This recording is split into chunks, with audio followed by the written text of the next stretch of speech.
Hi friends, இந்த வீடியோவில் ஆரியங்காவு கோயிலுக்கு போகும் ரூட்டை பற்றி பார்ப்போம். இது கேரளா ரூட்டு. கன்னியாகுமரி டு புனர்வல் எக்ஸ்பிரஸில் 3 மணிக்கு ஏறணும். நைட்டு 8 மணிக்கு போய் சேர்ந்தோம். புனர்வல் ரயில்வே ஸ்டேஷன்லேருந்து 2 கிலோமீட்டர் தொலைவில் பஸ் ஸ்டாண்டு இருக்குது.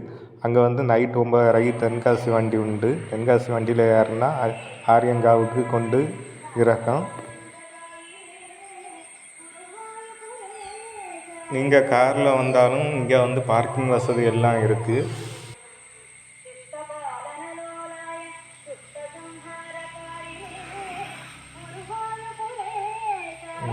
இங்கே 4:30 மார்னிங் ஓப்பன் ஆகும். மதியம் 12 மணிக்கு க்ளோஸ் ஆகும். மறுபடியும் ஈவினிங் 5 மணிக்கு ஓப்பன் ஆகி நைட்டு 8 மணிக்கு க்ளோஸ் ஆகும்.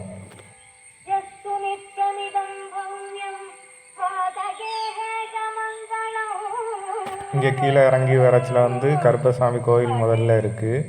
அதுக்காக பேக்கில் பேச்சியம்மன் கோயில் இருக்குது. இது பேச்சியம்மன் கோயிலுக்கு போகிற வழி தான். நான் கோயிலில் ஃபோட்டோ எடுக்கலை. கருப்பசாமி கோயிலேருந்து நேராக வந்தால் சாஸ்தா கோயில்.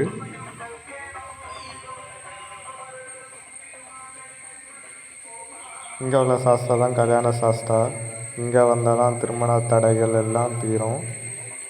சில பேர் அச்சன் கோயிலில் உள்ள சாஸ்தா தான் கல்யாண சாஸ்தான்னு நினைப்பாங்க. ஆனால் அப்படி இல்லை. ஆரியங்காவில் உள்ள சாஸ்தா தான் கல்யாண சாஸ்தா.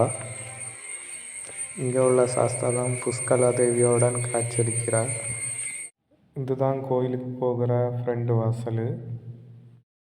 நாங்கள் ஒரு நாள் நைட்டு இங்கே ஸ்டே பண்ணிட்டோம். இங்கே குளிக்கிற வசதி எல்லாம் இருக்குது. மார்னிங் குளிச்சுட்டு தரிசனத்துக்கு நாங்கள் போனோம். புனலூர்லேருந்து இங்கே வரச்சில் முதல்ல குளத்துக்குள்ளே இருக்குது. 2வது ஆரியங்காவு, 3வது அச்சன் கோயில். அடுத்த நம்ம போகிற கோயில் அச்சன் கோயில். அச்சன் கோயிலை பற்றி அடுத்த வீடியோவில் பார்ப்போம். தேங்க்யூ.